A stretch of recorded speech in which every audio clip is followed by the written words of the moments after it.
Hello everyone, welcome you all to GS exams cracker. तो देखिए भाई, आपका आरआरबी एनटीपीसी का 16 जून का जो एग्ज़ाम था वो हो चुका है।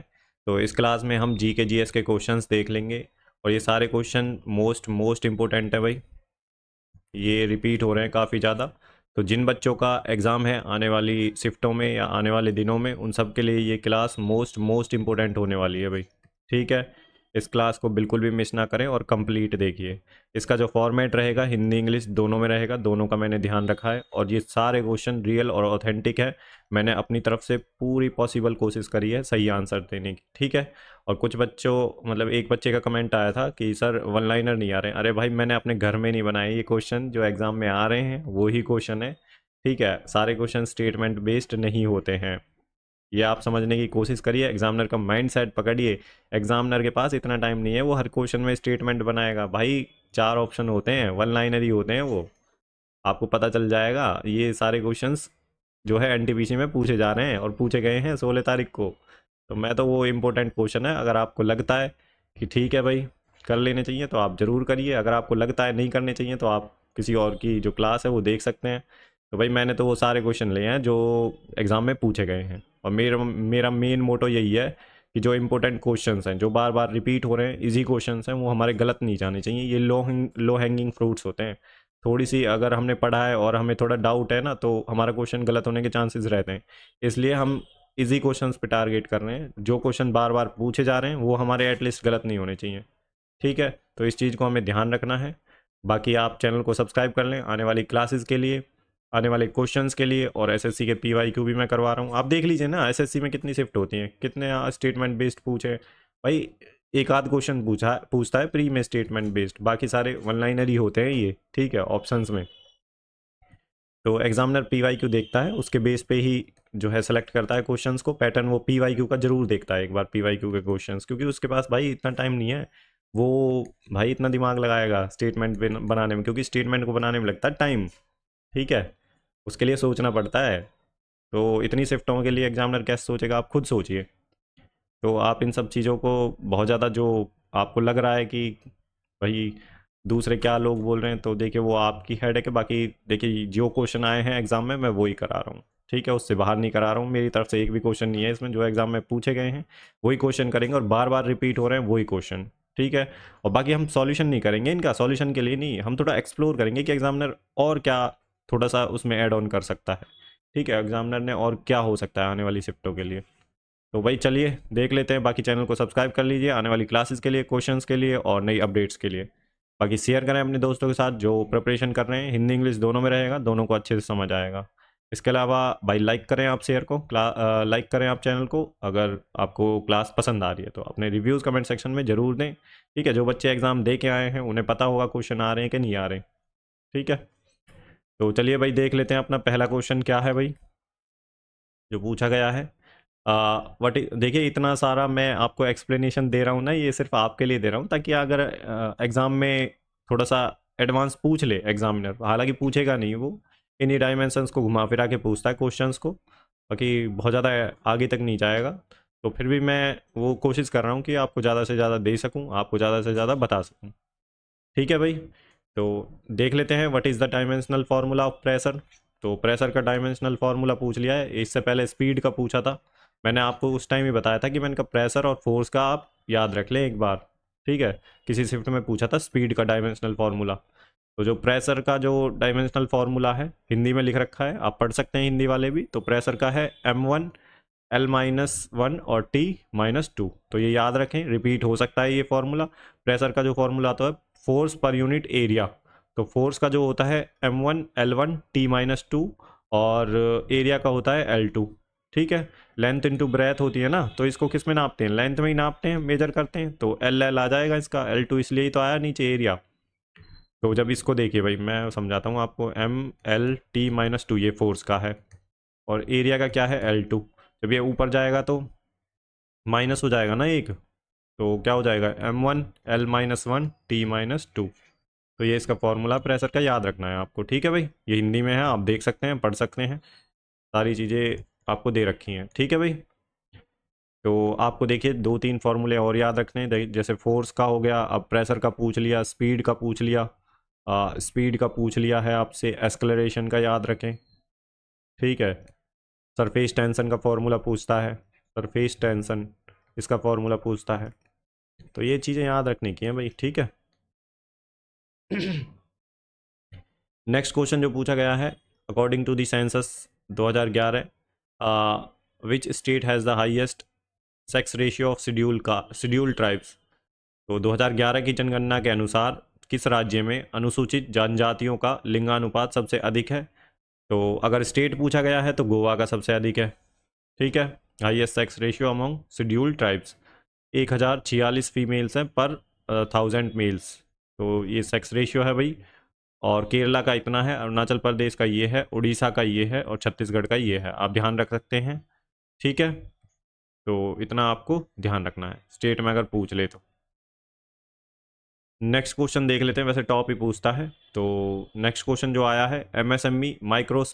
अब देखिए मैं यहाँ पे ऑप्शंस को तो इंक्लूड कर नहीं सकता भाई, है ना, हमारा काम है सीधा देखना और आंसर को देखना और थोड़ा सा उस आंसर को इलेबोरेट करना, बस इसी से ही भाई हम ऑप्शंस का करेंगे क्या देख के, आप बताओ। अभी आपके पास टाइम है इलेबोरेट करने का, एक्सप्लेनेशन करने का, इतना टाइम है भाई आपके पास, बस रिवीजन का टाइम है अभी जिनका एग्ज़ाम है। तो फटाफट रिवाइज करिए, पीवाई को देखिए और ये रिवाइज करिए जो क्वेश्चंस आ रहे हैं, थीम पकड़िए एग्जामिनर की, बस जो एग्जामिनर सोच रहा है। तो MSME micro small and medium enterprises day celebrated annually on. तो एमएसएमई जो है सूक्ष्म लघु और मध्यम जो उद्यम है दिवस प्रतिवर्ष कब मनाया जाता है। तो ये भाई 27 जून को मनाया जाता है, जो micro small medium enterprises day है, ठीक है।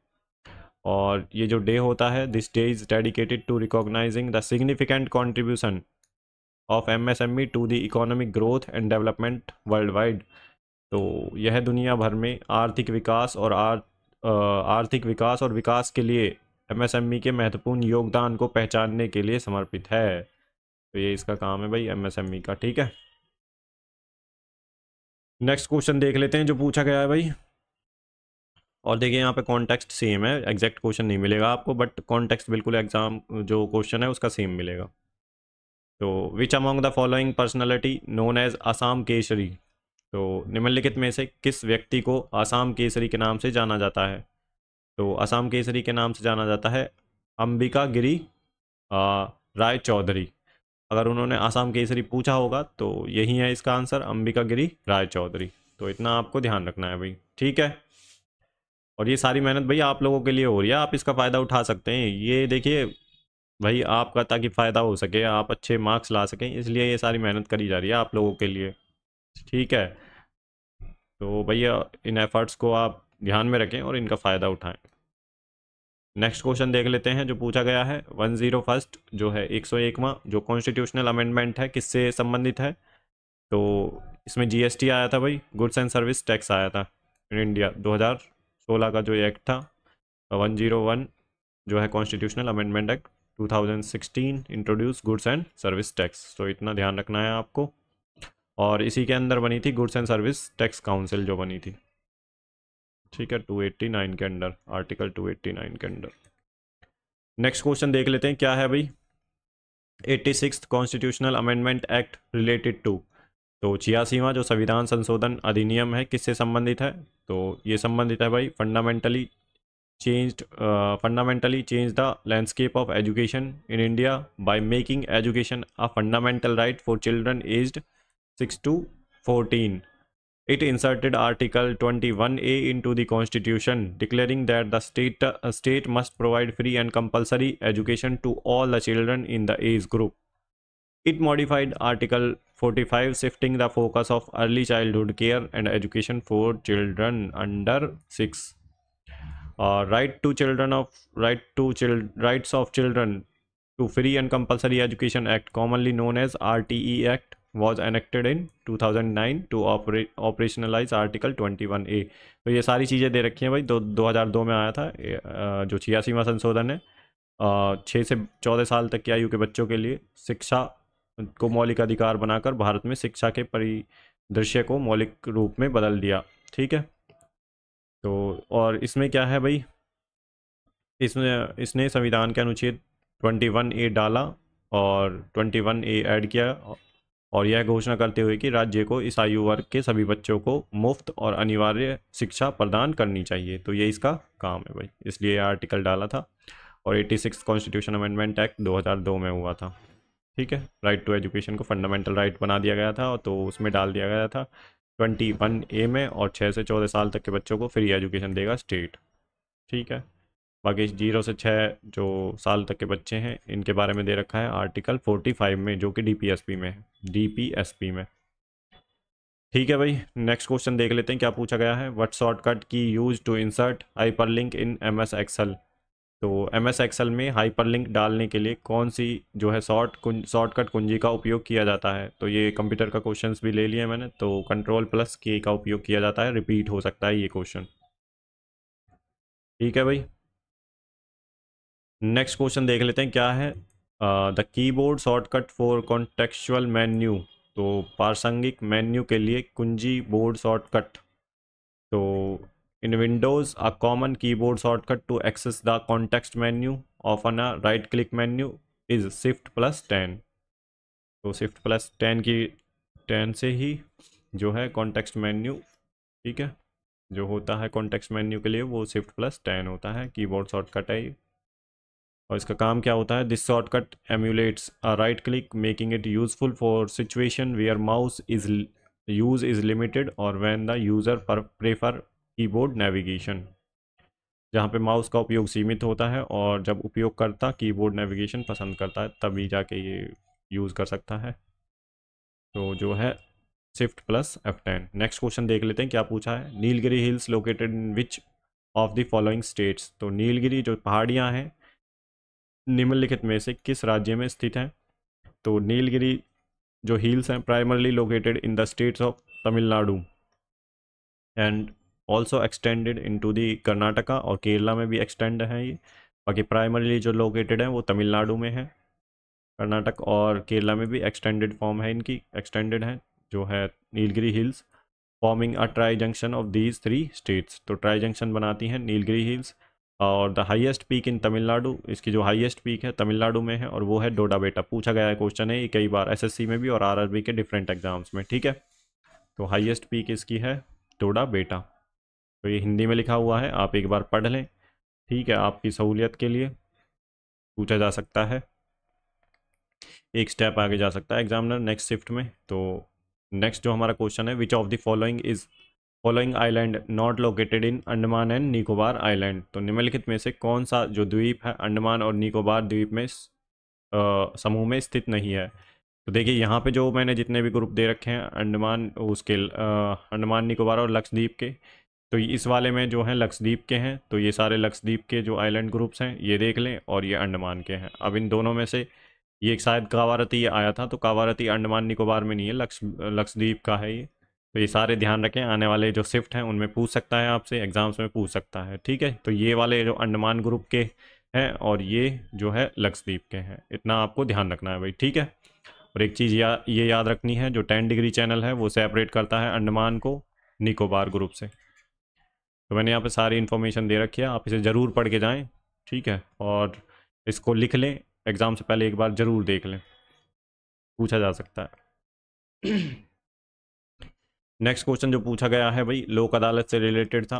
तो इंडिया में लोक अदालतों के बारे में, तो लोक अदालत पीपल्स कोर्ट है, एक अल्टरनेटिव डिस्प्यूट रिजोल्यूशन है इंडिया में, offering a speedy and cost effective way to settle cases. एक तो स्पीडी और कॉस्ट इफेक्टिव, ठीक है, जो केस होते हैं उन्हें सेटल करने की कोशिश करता है, both pending in courts and at a pre litigation stage पे। जो केसेस प्री लिटिगेशन स्टेज पे हैं या कोर्ट में पेंडिंग है उन्हें भी जो है लोक अदालत में डिस्कस किया जा सकता है, उन्हें लोक अदालत में लाया जा सकता है। They operate on the principle of conciliation and compromise aiming for amicable settlement between parties. Lok Adalats are established under the legal service act 1987। Important है ये, आप पूछ सकता है आपसे किस एक्ट के अंडर जो है एस्टेब्लिश किया गया है। And their award was are legally binding like civil courts decree. तो इसके जो अवार्ड होते हैं, लोक अदालत जो अवार्ड देती है, तो जो फैसला सुनाती है वो अवार्ड के रूप में होता है, लीगली बाइंडिंग होता है लाइक सिविल कोर्ट्स की तरह। ठीक है, no appeal can not be filed against the award of Lok Adalat. The legal service authority act 1987 specifically stated that Lok Adalat awards are final and binding on all parties. No appeal lies in any court against them. ठीक है, तो इतना आपको ध्यान रखना है। तो ये हिंदी में है, आप देख लें, एक बार पढ़ लें, सारी चीज़ें वही हैं जो मैंने ऊपर पढ़ी हैं। तो बिल्कुल आसान है ये, आप पढ़ सकते हैं, देख सकते हैं। बाकी जो इम्पोर्टेंट था मैंने बता दिया है आपको। ठीक है, नेक्स्ट क्वेश्चन देख लेते हैं। अकॉर्डिंग टू 2011 सेंसस, 2011 का जो सेंसस हुआ था, मोस्ट अर्बनाइज्ड स्टेट कौन सा है? तो ये पूछा गया है सबसे अधिक जो शहरीकृत राज्य है वो कौन सा है, तो गोवा है भाई वो। ठीक है, अर्बनाइज स्टेट है। अगर आपसे यूनियन टेरिटरी पूछ ले तो वो दिल्ली है। 97.5% अर्बनाइज पॉपुलेशन है, और इसमें गोवा में 62.17 है। ठीक है, जितनी भी पॉपुलेशन गोवा में रहती है उसकी अर्बन जो पॉपुलेशन है वो 62.17 है। मोस्ट अर्बनाइज स्टेट है। नेक्स्ट क्वेश्चन 2011 का जो है सेंसस भाई इंपॉर्टेंट है आपके लिए, 2001 वाला इंपॉर्टेंट है। दोनों सेंसस इंपॉर्टेंट है, क्वेश्चन भर भर के आ रहे हैं, 2-3 क्वेश्चन पूछ ही रहा है। अभी नेक्स्ट क्वेश्चन देख लेते हैं। Timor Leste confers the country's highest civilian award, the grand collar of the order of Timor Leste recently honoured with.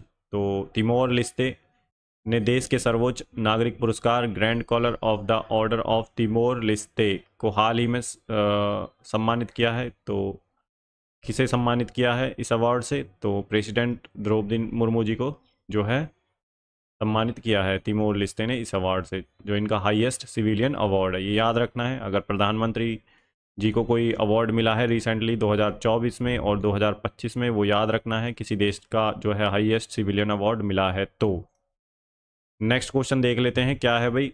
The term Pradeshta Pradeshta used for Mauryan empire. तो मौर्यन साम्राज्य में जो है प्रादेष्ठा जो है शब्द का उपयोग किया जाता था। तो किस लिए ये होता था भाई इस शब्द का उपयोग? इसका क्या काम होता था? तो यूज्ड फॉर जज ऑफ द कंटकोषाधन कोर्ट, जो कंटकोषाधन कोर्ट होते थे उनके जज होते थे ये। और इनके देखिए दूसरे काम भी हो सकते हैं। तो मौर्यन एम्पायर प्रादेशिका वाज हाई जो है ranking officials responsible for district administration. अगर प्रदेशिका पूछ ले तो ये इनका ये काम है। बाकी अगर प्रदेष्ठा पूछ ले तो ये भाई जज होते हैं और कंठ कोषाधन कोर्ट के। बाकी इनके दूसरे काम भी हैं। तो Pradeshta was an important position in the Mauryan administration, playing a role in both the judiciary and executive branch, ensuring that law and order was maintained in the empire and that officials performed their duties properly। तो ये आपको ध्यान रखना है भाई। ठीक है, तो इनके बारे में ध्यान रखना है, रिपीट हो सकता है प्रतिष्ठा के बारे में।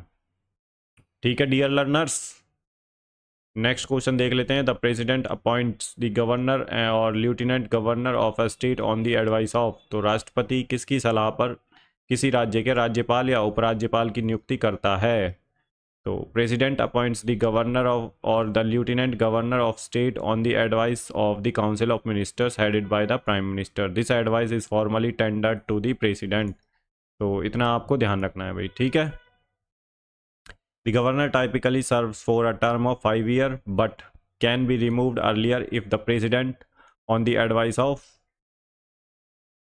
Council of ministers deemed it necessary. Article 156 constitution का specifies that governor holds office during the pleasure of president. तो ये तीनों पॉइंट याद रखने हैं, ये हिंदी में आप पढ़ सकते हैं बिल्कुल। तो राष्ट्रपति प्रधानमंत्री जो है कि अध्यक्षता वाली मंत्रिपरिषद की सलाह पर किसी राज्य के राज्यपाल उपराज्यपाल की नियुक्ति करता है। यह सलाह औपचारिक रूप से राष्ट्रपति को दी जाती है। ठीक है भाई, नेक्स्ट क्वेश्चन देख लेते हैं। इंपॉर्टेंट आर्टिकल्स आपको पता होने चाहिए, बिल्कुल इंपॉर्टेंट पार्ट्स पता होने चाहिए, कॉन्स्टिट्यूशनल बॉडीज पता होनी चाहिए भैया आपको। ठीक है, तो नेक्स्ट क्वेश्चन है, which of the following appointed as 11th chairperson of SEBI. तो निम्नलिखित में से किसे सेबी के 11वें अध्यक्ष के रूप में नियुक्त किया गया है? तो ये है भाई तुहिन कांता पांडे। तो इन्होंने 11वें जो है चेयरपर्सन के रूप में जो है सेबी के जो चेयरपर्सन है उनके रूप में शपथ ली है। तो तुहिन कांता पांडे। कार्यभार संभाला भाई इन्होंने सेबी के चेयरमैन का।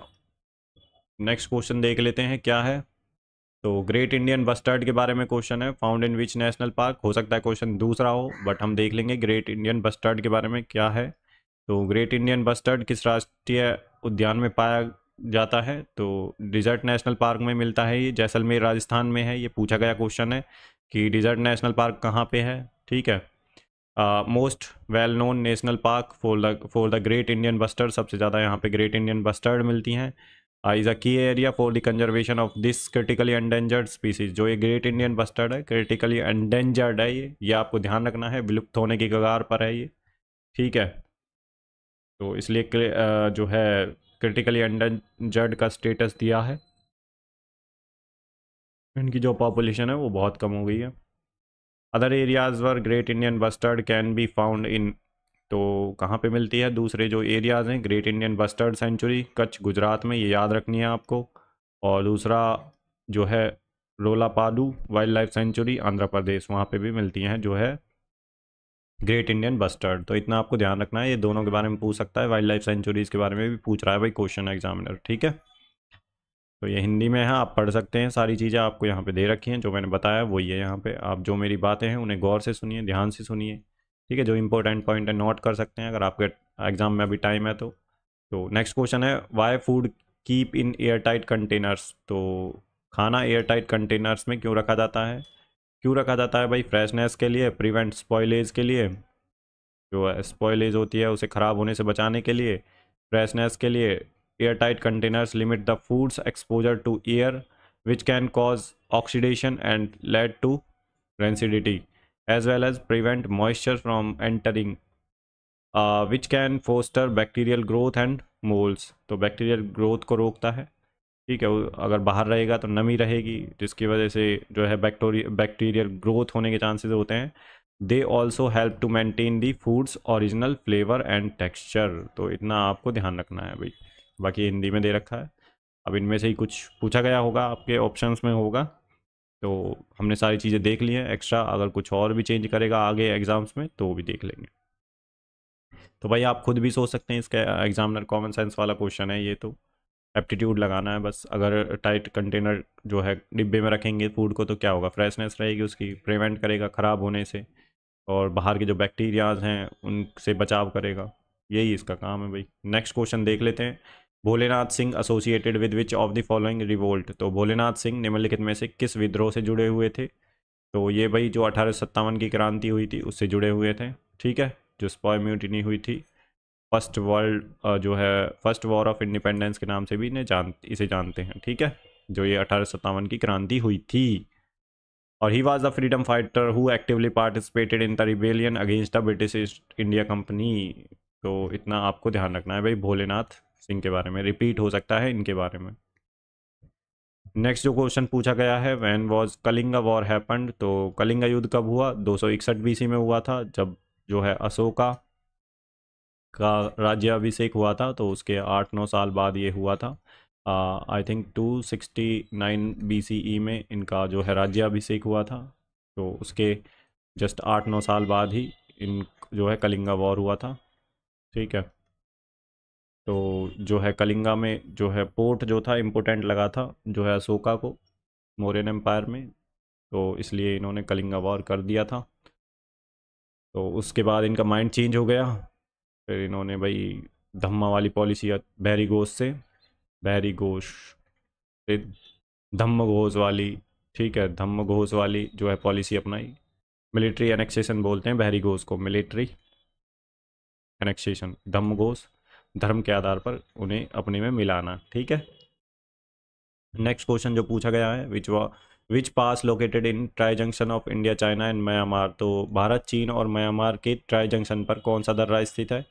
तो दीपू पास जो है भाई स्थित है किबीतू सेक्टर में, अरुणाचल प्रदेश में, ठीक है। तो इतना आपको ध्यान रखना है, पास का नाम पूछा है तो ये दीपू पास है, जहाँ पे ट्राई जंक्शन है भारत का, चीन का और म्यांमार, तीनों पॉइंट लगते हैं अरुणाचल प्रदेश में, अरुणाचल प्रदेश, ठीक है। इतना आपको ध्यान रखना है भाई।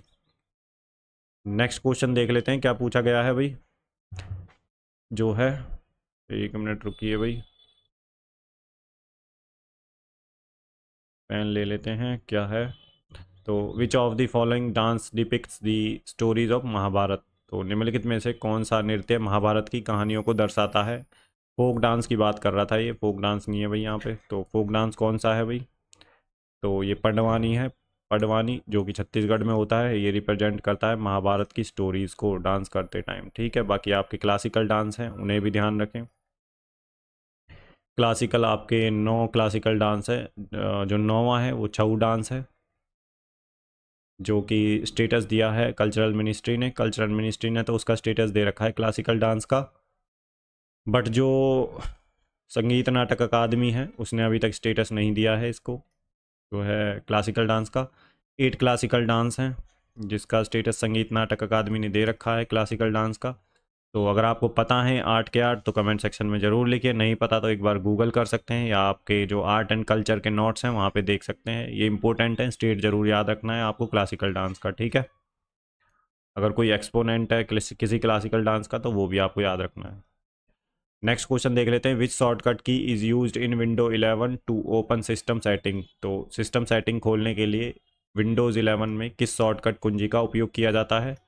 तो विंडोज़ प्लस आई का उपयोग किया जाता है। जो विंडोज़ की है ना वो प्लस आई, तो उसका उपयोग किया जाता है सिस्टम सेटिंग को ओपन करने के लिए। नेक्स्ट क्वेश्चन देख लेते हैं, in which year Mendeleev's published his periodic table, तो किस वर्ष में मेंडलीव ने अपनी आवर्त सारणी प्रकाशित की। तो 1869 में इन्होंने अपनी जो आवर्त सारणी है पीरियोडिक टेबल है वो पब्लिश की थी, फर्स्ट वर्जन इसका।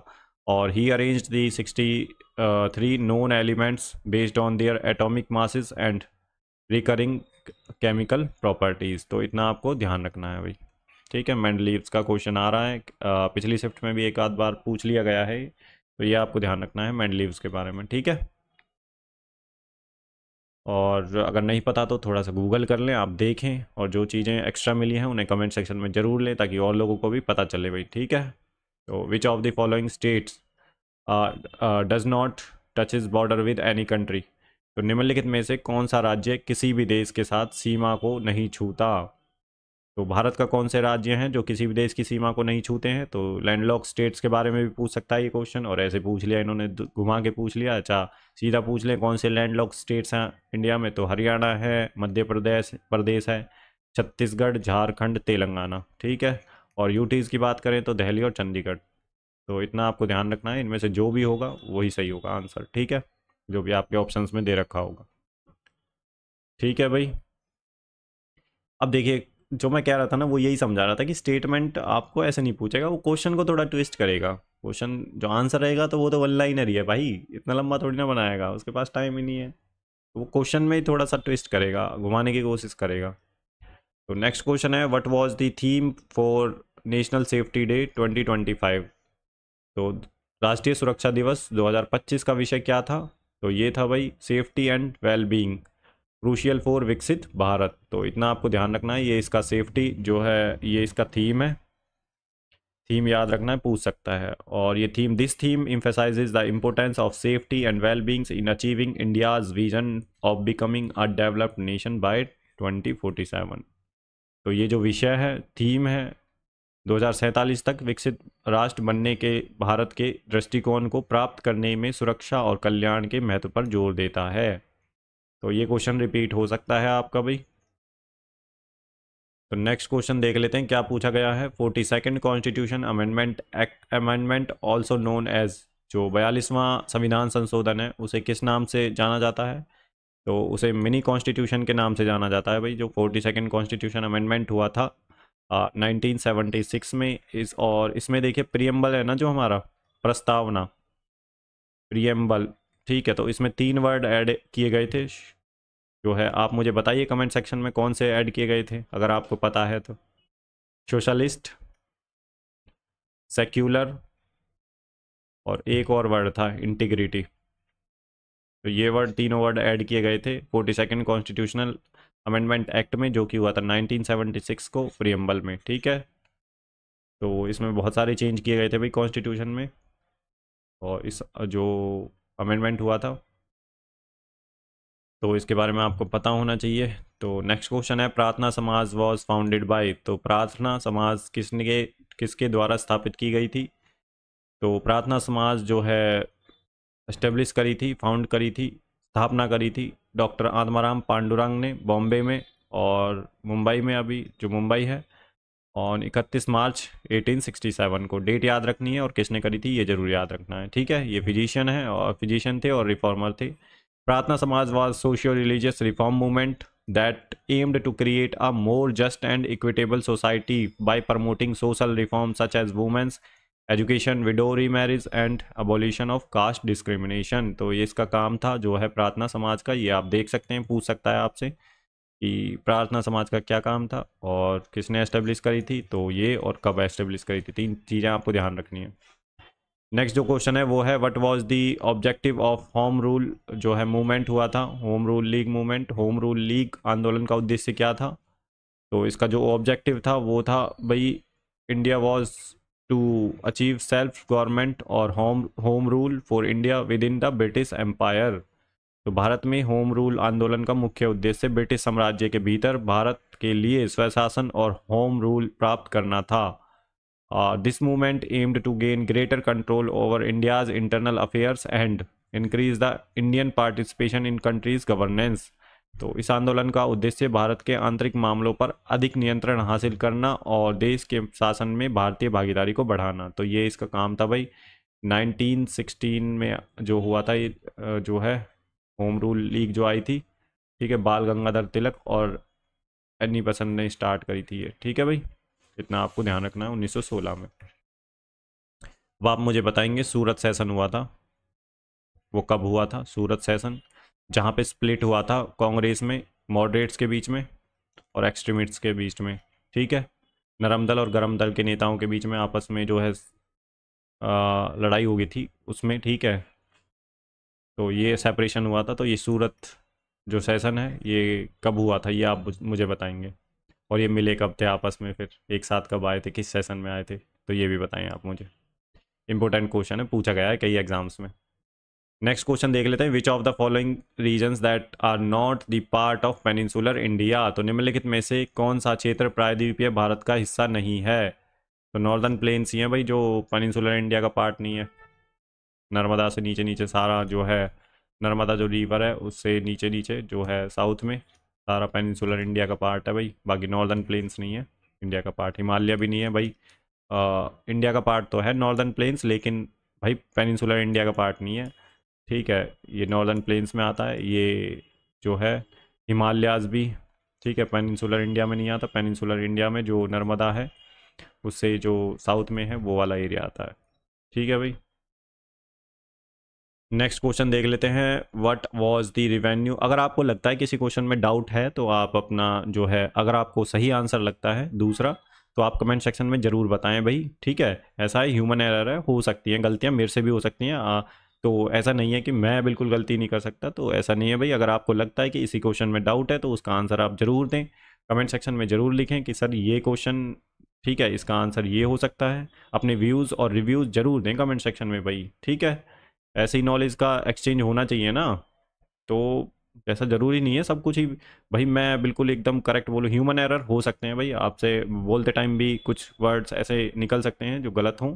और कई बार ठीक है, कुछ क्वेश्चंस में डाइवर्जन हो सकता है, बट अगर आपको लगता है तो आप उसका करेक्ट आंसर ज़रूर बताएं, ठीक है। तो यहाँ पे मैं आपको आंसर्स और जो आगे चीज़ें एक्सप्लोर करने की हैं वो कर रहा हूँ। बाकी हम देखिए ऑप्शंस वगैरह तो मैं नहीं ले सकता यहाँ पे, ठीक है ना, मेरे पास वो हैं ऑप्शंस वगैरह। तो यहाँ पे आप देख सकते हैं, बस अपनी चीज़ें थोड़ा इलेबोरेट करिए, पढ़िए फटाफट। 1.5 की स्पीड पे देख लीजिए, टाइम कम है तो। और ये सारे क्वेश्चन आए हुए हैं एग्जाम में, ठीक है। आप कहीं भी देख लीजिए उठा के, यही क्वेश्चन मिलेंगे आपको। और जब आपका जो है आंसर की आएगी तब देख लेना भाई। तो what was the venue of Berlin food summit 2025। तो बर्लिन फूड समिट 2025 का आयोजन स्थल क्या था। तो ये था भाई, कहाँ पे हुई थी वेन्यू, बर्लिन में हुई थी, जर्मनी में। तो इतना आपको ध्यान रखना है भाई। नेक्स्ट जो क्वेश्चन है वो है alt plus tab is used for. तो अल्ट प्लस टैब किसके लिए उपयोग किया जाता है। तो ये किया जाता है to switch between open windows and applications को के बीच में स्विच करने के लिए यूज़ किया जाता है अल्ट प्लस टैब का, ठीक है। It allows you to quickly cycle through your open program without using the mouse.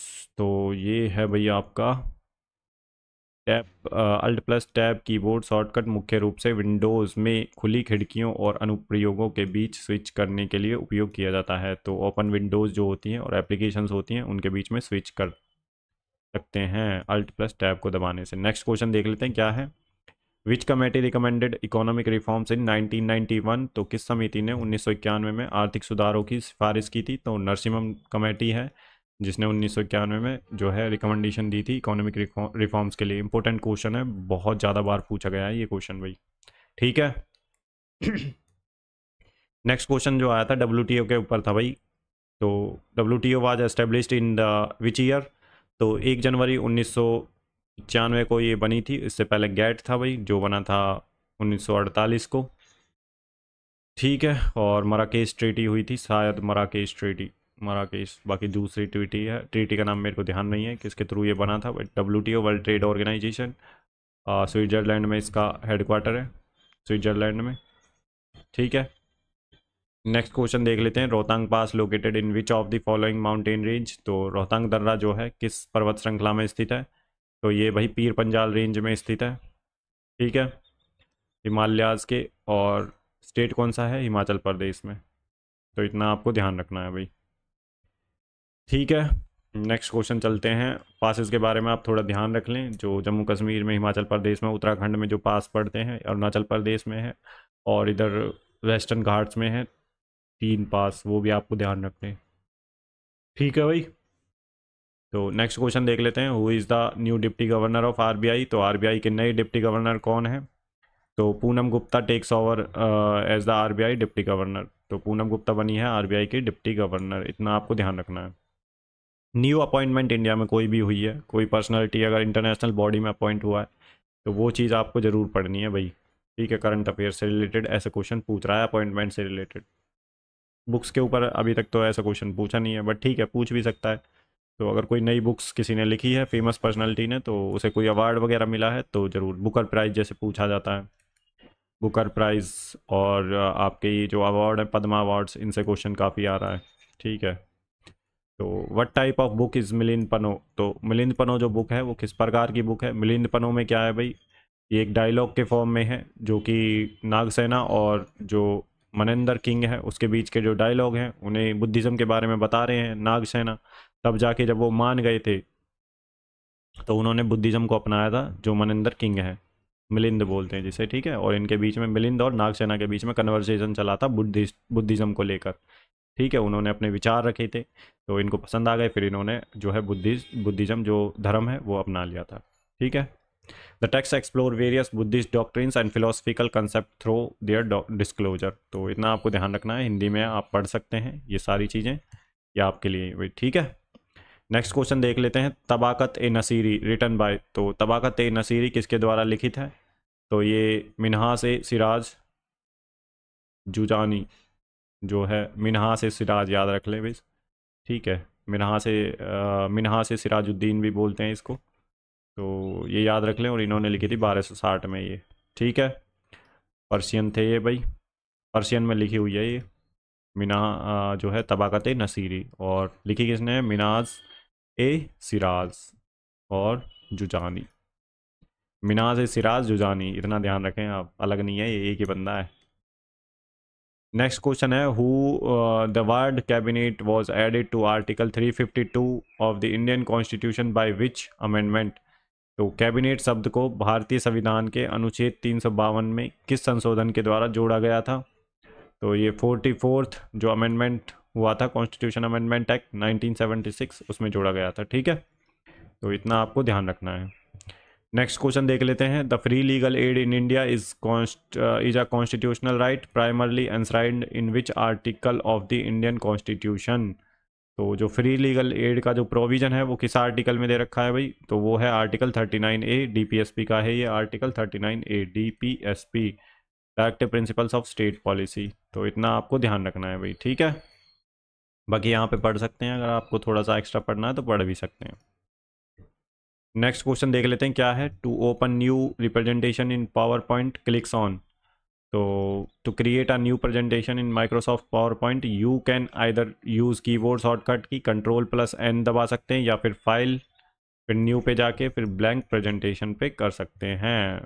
तो वहाँ से न्यू स्लाइड खुल जाएगी आपकी, ठीक है, न्यू प्रेजेंटेशन। तो नेक्स्ट क्वेश्चन देख लेते हैं क्या है भाई। Distance between east to west of India. तो ऐसे जो इंडिया है, आपको समझाने के लिए बता रहा हूँ भाई, ये इस तरह से कुछ है ना, ऐसे। तो ये पूछ रहा है ऐसे, इस वाली जो लेंथ है ये कितनी है।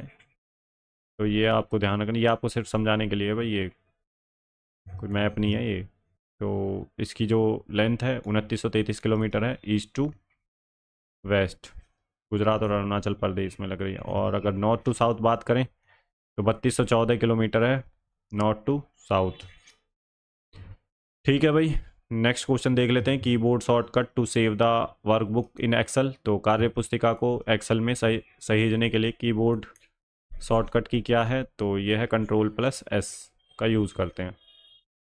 नेक्स्ट क्वेश्चन देख लेते हैं। Shivalik range is spread across. तो शिवालिक रेंज किस जो है एरिया में फैली हुई हैं, कहाँ से कहाँ तक फैली हुई हैं, तो जम्मू कश्मीर से लेकर आसाम तक फैली हुई हैं, यही था ऑप्शन में, तो यही इसका राइट आंसर है।